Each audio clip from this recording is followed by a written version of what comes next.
মান সান্না ফিল ইসলামি সুন্নাতান হাসানাতান, ইসলামের মধ্যে কেউ যদি একটি উত্তম যদি বেদাত, উত্তম বস্তু যদি উত্তম তরিকায় যদি কেউ আবিষ্কৃত করে এবং সেই আবিষ্কৃত বস্তুর যদি বিষয়ের উপর যদি ভালো কাজ হয়, বিষয়টা হচ্ছে নব্য আবিষ্কৃত, এবং বিষয়টা যদি কেউ করে সে ভালো কাজের সওয়াবের ফায়দা হাসিল হবে। তো আমার নবী বলছেন যে ফালাহু আজরুহা ওয়া আজরু মান আমিলা বিহা, বিষয়টা নব্য আবিষ্কৃত, এটাকে কেউ যদি অনুসরণ করে, কেউ যদি পালন করে, সে ভালো কাজের যে করছে সে তো সব পাবে, যিনি আবিষ্কার করেছেন তিনিও সব পাবেন।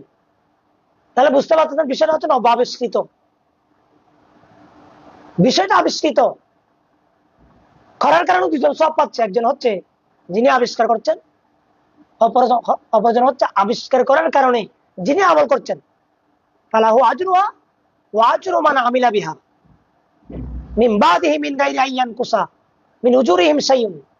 রাসূলুল্লাহ পাক সাল্লাল্লাহু আলাইহি ওয়াসাল্লাম বলেছেন, যে ব্যক্তি এই জিনিসটা আবিষ্কার করলো, আবিষ্কার করার কারণে, এই আবিষ্কার করার পরে কেউ যদি এটাকে অনুসরণ করে, সে কখনো সওয়াব থেকে বঞ্চিত হবে না, তার থেকে সওয়াব কমানো হবে না। রাসূলুল্লাহ পাক সাল্লাল্লাহু আলাইহি ওয়াসাল্লাম আমাদেরকে মিয়ার দিচ্ছেন, মানদণ্ড দিচ্ছেন, তাও কিন্তু বেদাতের। এবং রাসূলুল্লাহ পাক সাল্লাল্লাহু আলাইহি ওয়াসাল্লাম এই কথা বলছেন যে ওয়ামান সান্না ফিল ইসলামি সুন্নাতান সাইয়্যাতান, কেউ যদি ইসলামের মধ্যে একটা নব্য আবিষ্কৃত বিষয়টা খারাপ, কান আলাইহি বিজরুহা ওয়া বিজরু মান আমিলা বিহা, এই যে একটা ক্ষতি, এই যে একটা সাইয়্যা বিষয় ইসলামের মধ্যে অ্যাড করা হলো, এই অ্যাড করার কারণে যে ব্যক্তি অ্যাড করলো এবং অ্যাড করার কারণে যে ব্যক্তি এটা আমল করলো, সেই ব্যক্তিও গুনাহগার হবে, দুজন গুনাহগার হবে। রাসূল বলছেন মিন গায়রি আইয়ান কুসা মিন আউজারিহিম শাইউন, তার থেকে কোনো কমানো হবে না। অর্থাৎ যে ব্যক্তি নব্য আবিষ্কৃত কাজ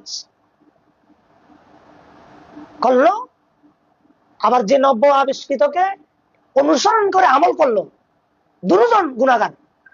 তবে বিষয়টা হচ্ছে খারাপ হতে হবে, সুন্নাতান সাইয়্যাতান হতে হবে, আই বেদাতান সাইয়্যাতান। আর এর আগে বলেছেন রাসূল সুন্নাতান হাসানাতান আই বেদাতান হাসানাতান। তাহলে সব বড় চমৎকার একটা বিষয় যে আমাদের নবী বলেছেন যে এটাকে বলা হয় বেদাতে হাসানা, আরটাকে বলা হয় বেদাতে সাইয়্যা।